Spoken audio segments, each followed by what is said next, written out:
देखते हैं प्रश्नावली 4A क्वेश्चन नंबर 1।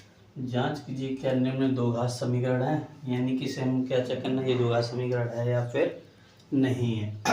ठीक है, तो देखो दो घात समीकरण होता है वो किस फॉर्म में होता है। देखो ax² plus bx plus c बराबर 0। ठीक है, यहाँ माइनस भी हो सकता है, कोई दिक्कत नहीं। और दूसरी फॉर्म क्या होती है ax² प्लस माइनस c बराबर 0। ठीक है, इस रूप में अगर इस वाले रूप में या इस वाले रूप में, इन दोनों में से कोई एक रूप है तो वो दो घात समीकरण है। तो इसे पहले हम सॉल्व कर लेते हैं फिर देखते हैं। तो देखो a प्लस बी का होल स्क्वायर है, तो a² plus b² plus 2a और b बराबर दो का अंदर गुणा कर देंगे तो 2x हो जाएगा, माइनस 2 3 6। तो यहाँ से देखो x² प्लस 1 का स्क्वायर 1 प्लस 2x, एक हुआ तो 2x प्लस का इधर आएगा माइनस का 6x साइड चेंज होगी, प्लस का 6 हो जाएगा। तो माइनस के 2x से प्लस का 2x कैंसिल। अब यहाँ क्या बचा, x² प्लस 1 और 6 7 हो जाएगा बराबर में 0। तो ये देखो इस फॉर्म में है ना। ठीक है, तो हम यहाँ क्या लिख सकते हैं, ये है दो घात समीकरण है। ओके, यहाँ जैसे इन दोनों में देखो ए का मान क्या होता है, यानी कि जो इसके गुणा में यहाँ सामने लिखा होना चाहिए कोई नंबर, ठीक, वो ए की वैल्यू, और यहाँ कोई सामने लिखा है तो वो बी की, और दूसरे में कहीं लिखा है तो वो सी की। ठीक है, तीन होते हैं ए बी सी, इस वाले में सिर्फ दो ही होते हैं, तो इसमें दो है। ए x² प्लस सी वाला है ना, यानी ए और सी वाला है, तो ax² प्लस माइनस सी। ठीक है, तो इसलिए ये क्या हो जाएगा, ये है दो घात समीकरण है। ओके, देखते हैं प्रश्न नंबर 2। x² माइनस 2x बराबर माइनस 2 ब्रैकेट 3 माइनस x। ठीक है, तो उसको भी देखना है दो घात समीकरण है या नहीं है। तो देखो x² माइनस 2x बराबर माइनस 2 3 माइनस x, तो ये तो सेम ही रहेगा। ठीक है, तो x² माइनस 2x बराबर, अब इस माइनस 2 का अंदर गुणा कर देंगे तो माइनस का प्लस होगा, माइनस 2 3 6। ठीक है, माइनस का माइनस होगा प्लस 2 का x होगा तो 2x। ओके, अब यहाँ से देखो इन दोनों का इधर पक्षांतर कर देंगे तो x² माइनस का 2x, ये इधर आएगा तो प्लस का 6 हो जाएगा, प्लस का 2x इधर आएगा तो माइनस का 2x बराबर में 0। तो यहाँ से देखो x² माइनस माइनस माइनस के 4x हो जाएगा, प्लस 6 बराबर 0। तो ये देखो दो घात समीकरण के रूप में आया, ax² माइनस का bx प्लस का c, दो घात समीकरण है ना। यहाँ लिख देंगे ये है दो घात समीकरण है। ओके, देखते हैं प्रश्न number 3। x minus 2 x plus 1 x minus 1 और x प्लस 3। तो ये सॉल्व करो। देखो यहाँ बीच में कोई साइन तो है नहीं दूसरा, तो इसका ऐसे मल्टीप्लाई हो जाएगा, x का x में होगा तो क्या हो जाएगा x²। ठीक है, अब x का 1 में होगा तो प्लस का x हो जाएगा। ओके, माइनस 2 का x में होगा तो माइनस 2x, और माइनस 2 का प्लस का 1 में होगा तो माइनस 2 बराबर। ठीक है ना, अब यहाँ x का x में करेंगे तो x² हो जाएगा, x का प्लस के 3 में करेंगे तो 3x हो जाएगा, प्लस का माइनस 1 का x में करेंगे तो माइनस x, माइनस 1 का प्लस के 3 में करेंगे तो माइनस का 3। ठीक है, तो यहाँ से देखो x² प्लस x देखो यहाँ से माइनस का 1x बचेगा, माइनस 2 बराबर x² 3 से 1 जाएगा, प्लस का 2x बचेगा और माइनस 3। अब देखो दोनों साइड, इधर भी प्लस का x² है, इधर भी प्लस का x², तो ये आपस में हमारे कट जाएंगे x²। ठीक है, तो इधर देखो क्या बचा, माइनस x माइनस 2, इधर इसका पक्षांतर कर दे तो माइनस का 2x और माइनस 3 बराबर 0। माइनस का 3 है, इधर आएगा प्लस का हो जाएगा। ओके, तो x और x देखो, माइनस का 3x, 3 से 2 जाएगा तो प्लस का 1 बराबर 0। तो ये देखो दो घात समीकरण के मूल रूप में है क्या? नहीं ना, तो यहाँ लिख देंगे नीचे यह दो घात समीकरण नहीं है, ये है दो घात समीकरण नहीं है। ओके, देखते हैं प्रश्न number 4। x minus 3 2x plus 1 x plus 5। ठीक है, ऐसे ही सेम तरीके से करो।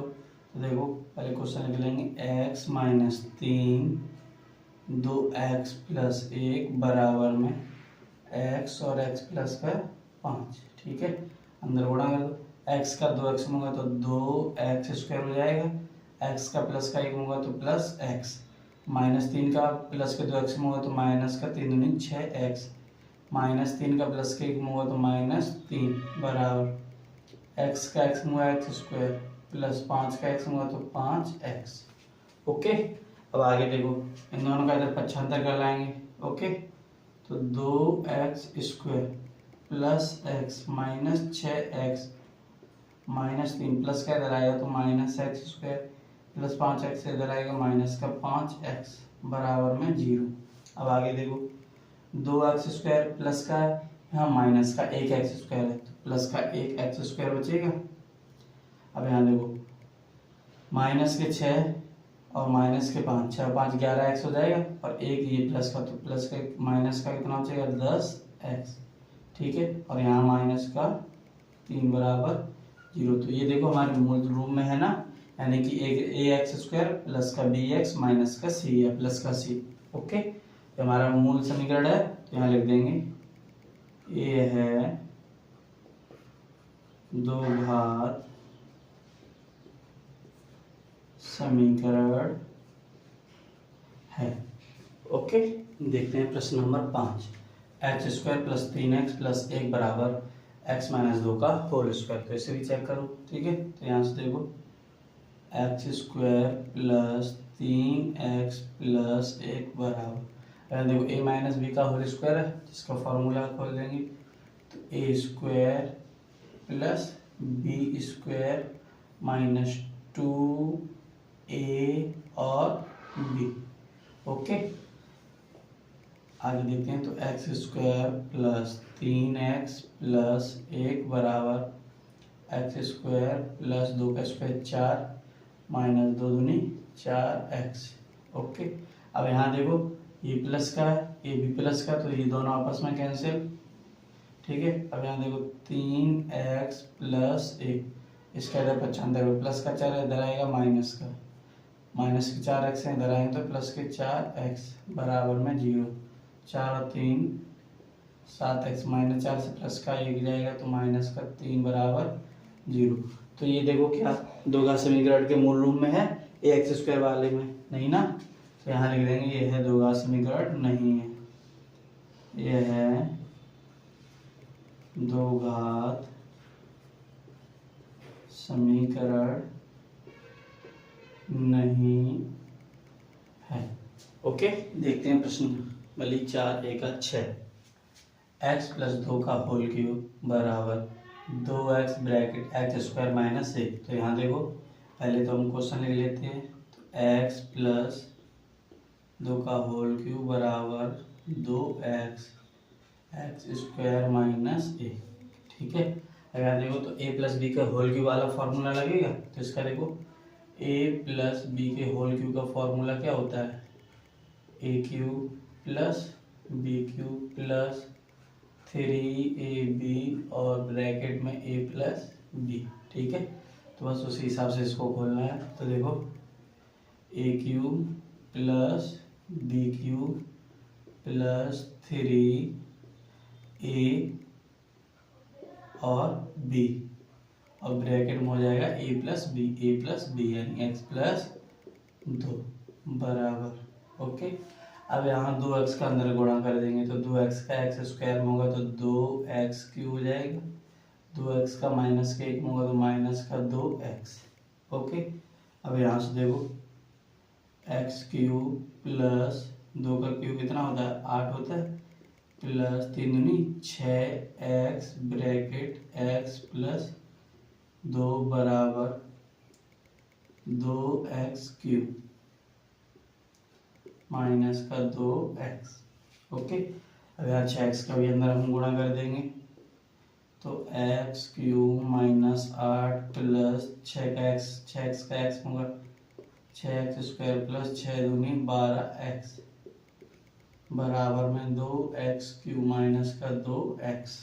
ओके, अब इन दोनों का इधर पक्षांतर कर देंगे, x³ प्लस का 8 plus 6x² plus 12x minus का 2x³ प्लस का 2x बराबर में 0।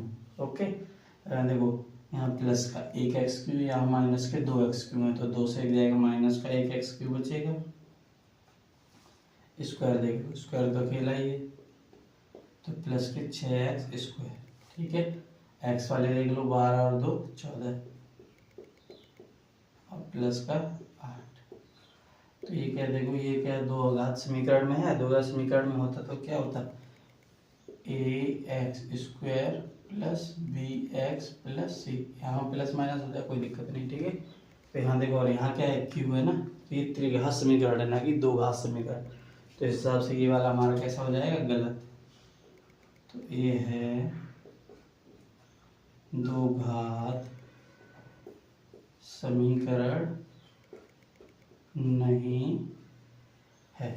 Okay, question number 7, x³ minus 4x² minus x plus 1 बराबर x माइनस 2 का होल क्यूब। ठीक है, तो इसे भी दो घात समीकरण में चेक करना है, तो देखते हैं, x³ minus 4x² minus x plus 1 बराबर x माइनस 2 का होल क्यूब। ठीक है, ये तो सही है, तो इसे तो सेम रहने दो, 4x² माइनस x प्लस 1 बराबर। अब यहाँ देखो, ये a माइनस बी का होल क्यूब का फॉर्मूला है, तो देखो ये क्या होता है, a माइनस बी का होल क्यूब, तो a³ माइनस का b³ माइनस 3ab और a माइनस बी। ओके, तो इसे इसी तरीके से हम खोल देंगे, देखो यहाँ से क्या हो जाएगा, a³ यानी x³ माइनस 2 का क्यूब माइनस 3a और b और a माइनस बी। ओके, आगे बढ़ते हैं, तो यहाँ देखो x³ माइनस का 4x² माइनस x प्लस 1 बराबर x³ माइनस 2 का क्यूब कितना आता है, 8 माइनस 3 दूनी 6x और ब्रैकेट में x माइनस 2। ठीक है, अब यहाँ देखो, इधर भी प्लस का 1x³ इधर भी प्लस का 1x³, तो ये दोनों आपस में कट जाएंगे। ओके, तो यहाँ देखो minus 4x² minus x plus 1 बराबर, ये 6x का अंदर गुणा कर देंगे, माइनस 8 माइनस का प्लस होगा minus 6x² minus minus plus 6 दूनी 12x। ठीक है, अब इन तीनों का इधर पक्षांतर कर देंगे, तो देखो क्या हो जाएगा, minus 4x² minus x plus 1, minus का 8 है इधर आएगा प्लस 8, माइनस का इधर आएगा प्लस का 6x² प्लस इधर आएगा माइनस का 12x बराबर में 0। ओके, अब यहाँ देखो, माइनस के 4x² प्लस के 6x², तो प्लस का 2x² बचेगा, यहाँ देखो x, यहाँ माइनस का 1x या माइनस के 12, तो माइनस के 13x हो जाएंगे। आगे यहाँ माइनस का 1 या प्लस का 8, तो 1 8 और 1 9 हो जाएगा 0। तो ये देखो दो घात समीकरण के रूप में है ना, तो यहाँ लिख देंगे, ये है दो घात समीकरण है। ओके, देखते हैं प्रश्न number 8, 2x minus 1 x minus 3 और x प्लस 5 और x माइनस 1, तो इसे भी दो घात समीकरण में चेक करना है। ठीक है, तो पहले देखो क्वेश्चन ले लेंगे, 2x माइनस 1 x माइनस 3 बराबर x प्लस 5 और दूसरे ब्रैकेट में हो जाएगा x माइनस 1। अब मल्टीप्लाई करना है। ठीक है, 2x का x में होगा तो कितना हो जाएगा, 2x², 2x का 3 माइनस का 3 माइनस का 3 दूनी 6x। ओके, माइनस का प्लस होगा माइनस x, माइनस का माइनस होगा प्लस का 3 एकम 3 बराबर, यहाँ देखो x का x होगा x² प्लस का x माइनस में 1 होगा तो माइनस x प्लस का प्लस में होगा प्लस 5x और माइनस के 5। ठीक है, अब इन चारों का इधर पक्षांतर कर देंगे। ओके, और देखो पक्षांतर करने से पहले देखो x दोनों साइड माइनस माइनस के, इसलिए आपस में ये कट जाएगी। ठीक है, अब देखो 2x² माइनस 6x प्लस 3, अब इन तीनों का इधर पक्षांतर करें तो माइनस का x² हो जाएगा, माइनस का 5x हो जाएगा, प्लस का 5 हो जाएगा, बराबर में 0। ओके, देखो तो 2 से 1 जाएगा, एक x² बचेगा। अब x देखो 6 और 5 11, माइनस के 11x, 3 और 5 8, प्लस के 8, बराबर में 0। तो ये देखो दो घात समीकरण के मूल समीकरण के रूप में है ना, तो यहाँ लिख देंगे ये है दो घात समीकरण है। ओके, देखते हैं प्रश्न नंबर 9।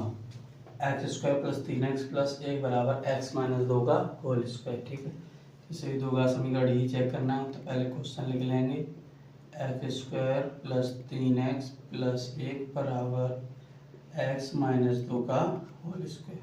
ठीक है, तो देखो इस वाले को तो सेम रहने देंगे, तो x² प्लस 3x प्लस 1 बराबर, अब यहाँ देखो a माइनस बी का होल स्क्वायर है, a² plus b² minus 2a और b। ठीक है, यहाँ से देखो x² प्लस 3x प्लस 1 बराबर x² प्लस 2 का स्क्वायर 4 हो जाएगा, माइनस 2 दूनी 4x हो जाएगा। देखो दोनों साइड x² सेम है, प्लस के ये काट दो, तो यहाँ क्या बचा 3x प्लस 1, इन दोनों का इधर पक्षांतर कर देंगे, प्लस का 4 इधर आएगा, माइनस के 4x के साइड आएंगे तो प्लस के 4x बराबर में 0। ठीक है, अब देखो 4 और 3 7x हो जाएगा, 4 से 1 जाएगा तो माइनस का 3 बराबर 0। तो ये देखो दो घात समीकरण के रूप में तो है नहीं, तो यहाँ लिख देंगे ये है दो घात समीकरण नहीं है। ओके, देखते हैं प्रश्न नंबर 10। देखो क्या कह रहे हैं, दो क्रमांक धनात्मक पूर्णांकों का गुणनफल 306 है, हमें पूर्णांकों को ज्ञात करना है। ठीक है, और ऊपर क्या दे रखा है, निम्न स्थितियों को दो घात समीकरण के रूप में लिखना है। ठीक है, तो इसे दो घात समीकरण के रूप में लिख के सॉल्व करेंगे, उसके बाद पूर्णांक भी हमें निकालने हैं। ठीक है, तो देखते हैं, देखो दो क्रमांक धनात्मक पूर्णांक दे रखा है, तो यहाँ लिखेंगे माना पहला क्रमांक धन पूर्णांक बराबर x। ठीक है, दो है, दूसरे को भी मान लेंगे, दूसरा क्रमांक धन पूर्णांक बराबर क्या हो जाएगा x प्लस 1। ओके, अब देखो प्रश्न क्या कह रहा है, गुणनफल है इन दोनों का 306। देखो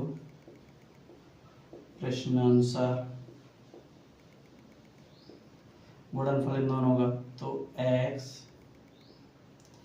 और क्या हो जाएगा x प्लस 1 बराबर कितना दे रखा है 306। ओके, अब x का अंदर गुणा कर देंगे, x का x में होगा तो x² प्लस x का 1 में होगा x। अब 306 प्लस के इधर आएंगे तो माइनस के 306 हो जाएंगे, बराबर में 0। ठीक है, अब यहाँ से देखते हैं, अब देखो दो स्थितियों को दो घात समीकरण, तो ये दो घात समीकरण के रूप में आ गया। अब हमें क्या करना है, पूर्णांक यानी कि इन दोनों की ये वैल्यू है वो भी हमें निकालनी है। ठीक है, तो यहाँ 306 के हम गुणनखंड निकाल लेंगे, तो देखो 2 एकम 2, 2 पंचे 10, 2 3 6। अब 3 से काट दो, 3 से 15, 3 एकम 3, 3 एकम 3, 3 7 21, 17 एकम 17, तो 2 दूनी 3 6, 6 3 18, 18 और 17 हो जाएगा। ठीक है, तो देखो और 18 17 एक जाएगा तो एक ही तो बचेगा। ठीक, तो यहाँ देखो x² plus 18 minus 17 x minus 306 बराबर में 0। आगे देखते हैं, तो x² plus 18x -17 x minus में 306 बराबर 0। अब इन दोनों से देखो x कॉमन ले लो तो x कॉमन आ जाएगा, तो यहाँ x + 18 बचेगा।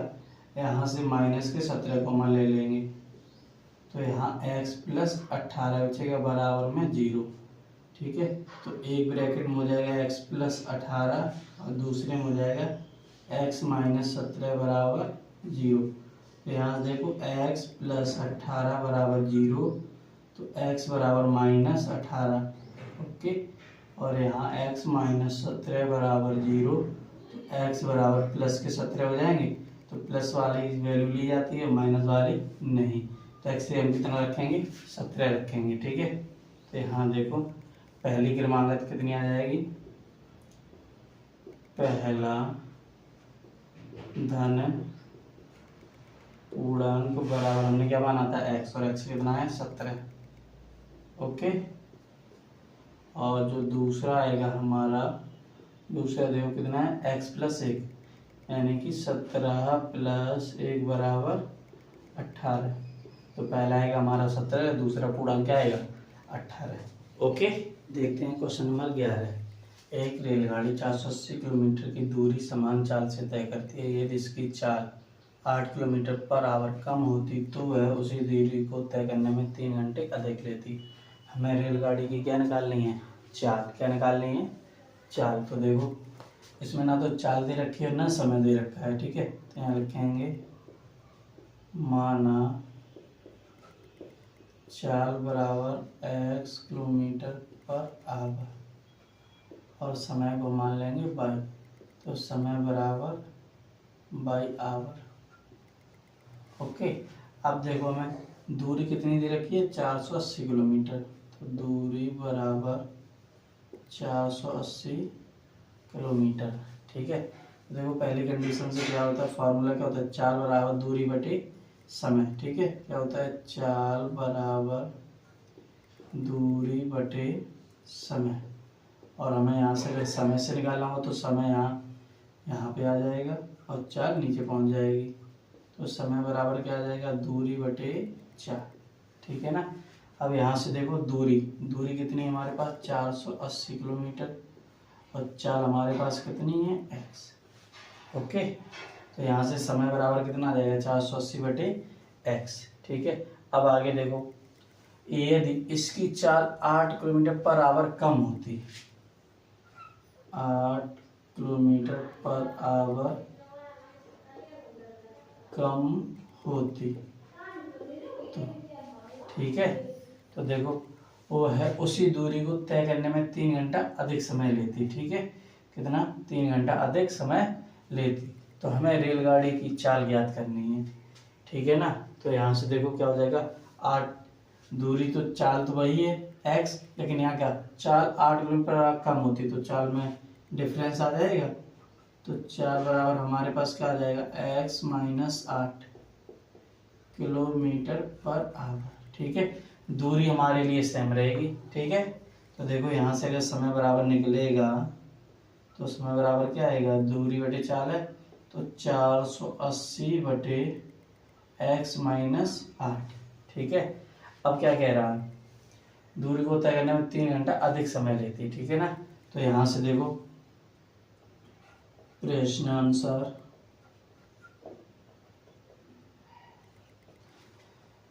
480 बटा x - 8 माइनस 480 बटे x बराबर 3।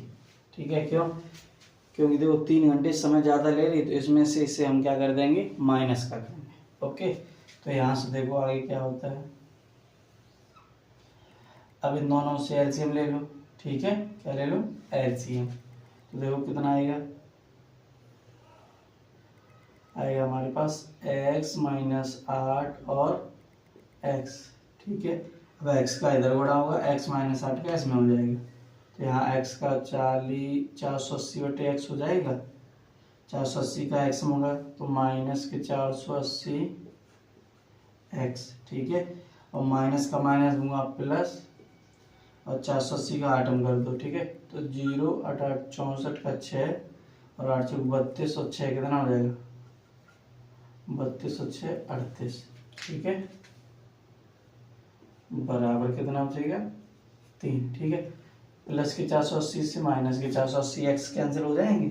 अब आगे देखो तो हमारे पास कितना बचा, 38 40 बटे एक्स का एक्स गुणा हुआ एक्स स्क्वायर माइनस 8 का एक्स होगा तो माइनस 8 एक्स बराबर में 3, ठीक है।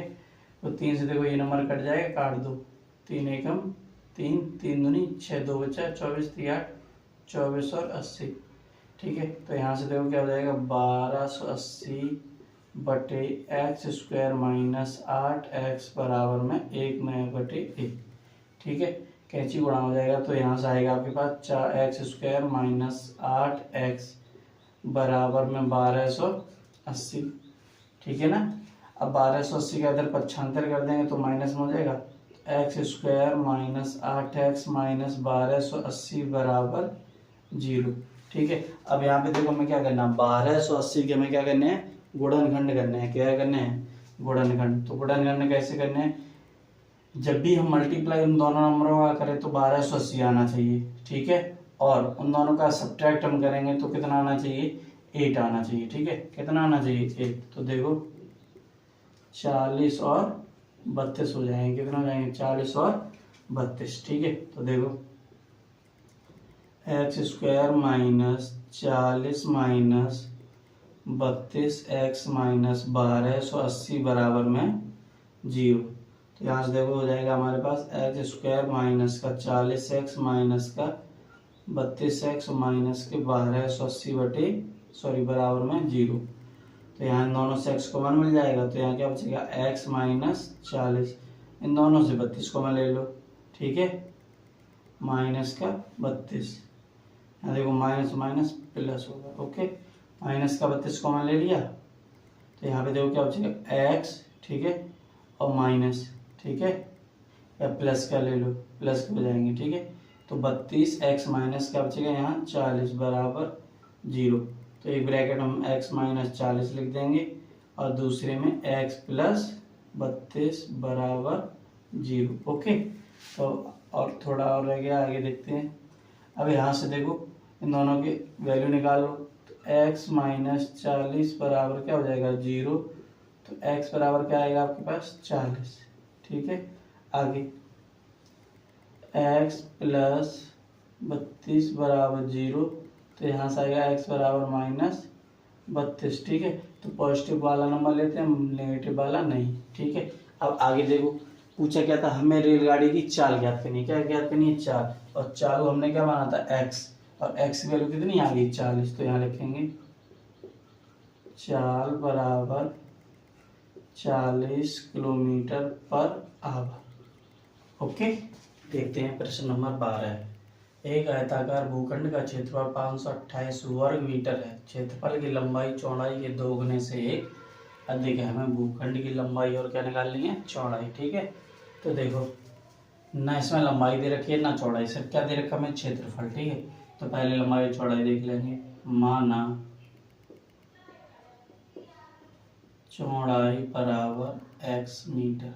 देखो चौड़ाई को ही क्यों x माना, तो यहाँ क्या दे रखा है, क्षेत्र की लंबाई चौड़ाई के 2 गुने से अधिक है। चौड़ाई के 2 गुने से अधिक क्या है, लंबाई, इसलिए, ठीक है। x होगी चौड़ाई, तो हमारी जो लंबाई है देखो कितनी हो जाएगी, चौड़ाई के 2 गुने से। तो चौड़ाई इसका 2 गुना कर दो 2x से 1 अधिक है तो +1, ओके। ये क्या होगी लंबाई। अब क्षेत्रफल कितना दे रखा है 528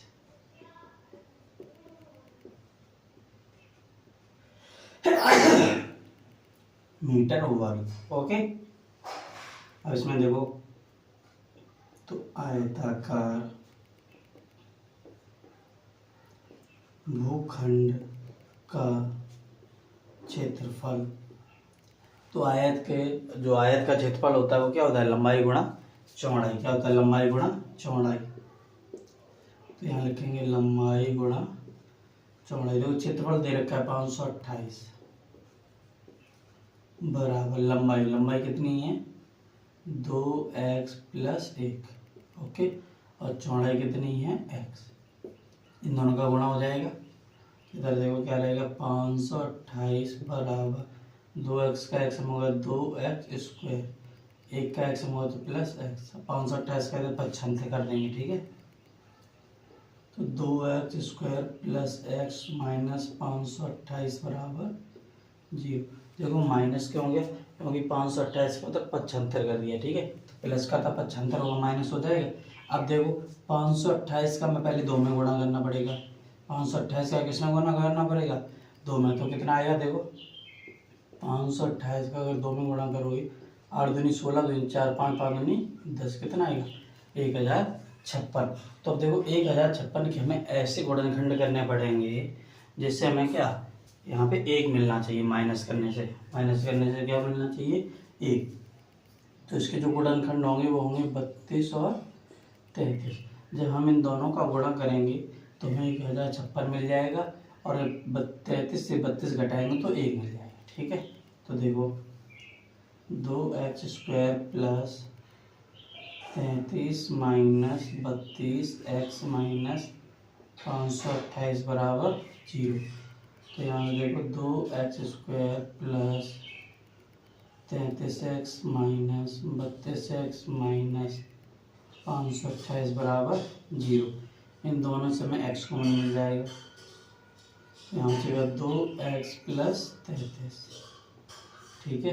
और इन दोनों से हमें क्या 16 कॉमन मिल जाएगा, कितना 16, ठीक है। तो यहाँ से देखो माइनस का 16 कॉमन ले लो। तो यहाँ 16 दूनी 32, 2x माइनस और यहाँ कितना हो जाएगा 33, 16 × 48 4, 16 × 48 4 52, ठीक है, बराबर में 0। अब यहाँ से देखो तो 2x प्लस 33 एक ब्रैकेट में हो जाएगा और x माइनस 16 एक ब्रैकेट में हो जाएगा, ठीक है। अब यहाँ से देखो इन दोनों में वैल्यू निकालनी है हमें x की। तो देखो तो 2x प्लस 33 बराबर 0 हो जाएगा। तो 2x बराबर माइनस 33, तो x बराबर आएगा माइनस 33/2। दूसरे से देखते हैं x माइनस 16 बराबर 0 और x बराबर तो कितना आ जाएगा 16, ठीक है। अब देखो ये नंबर हमारा नेगेटिव आया, ये पॉजिटिव यानी ये, ठीक है। तो हम नेगेटिव वाला तो लेते नहीं, तो इसकी वैल्यू तो रखेंगे नहीं, फिर क्या रखेंगे x बराबर 16, ठीक है। हमसे पूछा क्या भूखंड की लंबाई और चौड़ाई, तो चौड़ाई तो x माना था, चौड़ाई तो ये यहाँ लिखेंगे चौड़ाई बराबर x माना था यानी कि 16 मीटर, ठीक है। अब लंबाई बची तो लंबाई को भी देख लो। लंबाई को हमने क्या माना था 2x प्लस 1, तो 2 गुणा x के 16 प्लस 1 बराबर 16 दूनी 32 और 1 33। तो जो इसकी लंबाई है वो आएगी 33 मीटर और जो इसकी चौड़ाई है वो कितनी आएगी 16 मीटर, ओके। देखते हैं प्रश्न नंबर 13।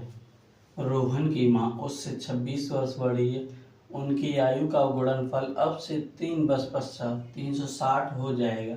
हमें रोहन की आयु ज्ञात करनी है। किसकी याद करनी है, रोहन की, ठीक है। तो देखो कैसे करेंगे इसे। रोहन की माँ की दे रखी है उसने, वो भी माँ की भी नहीं 26 वर्ष बड़ी बताया, तो पहले हम रोहन की लिखेंगे, ठीक है। माना रोहन की आयु बराबर x वर्ष, ठीक। तो माँ की आयु कितनी हो जाएगी 26 वर्ष बड़ी है तो x प्लस 26,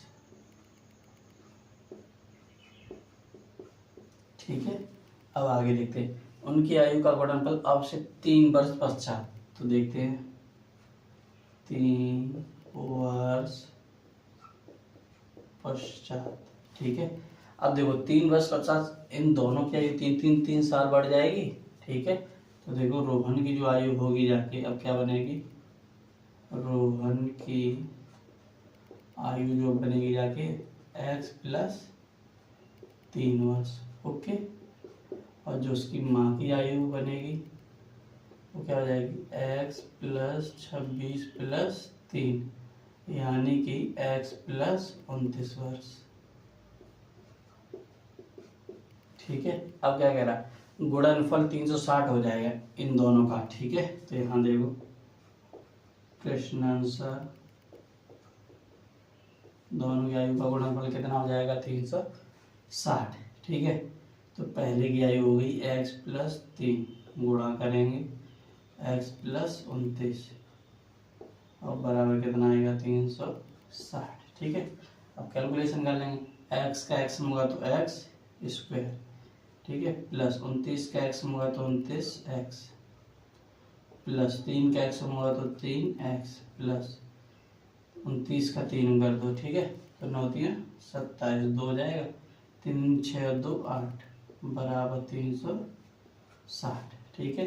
अब 360 का इधर पक्षांतर करेंगे, x², देखो इन दोनों को भी प्लस कर दो तो 29 और 3 कितना हो जाएगा 32x, प्लस 87 माइनस 360 बराबर 0। 360 से घटा देंगे तो x² प्लस 32x, तो 10 से 7 जाएगा, माइनस बचेंगे 3, ठीक है। यहाँ 5, यहाँ से लाइक 15, 15 से 8 जाएगा 7, ठीक है, सॉरी 7, यहाँ 2, 2 से कुछ है नहीं तो।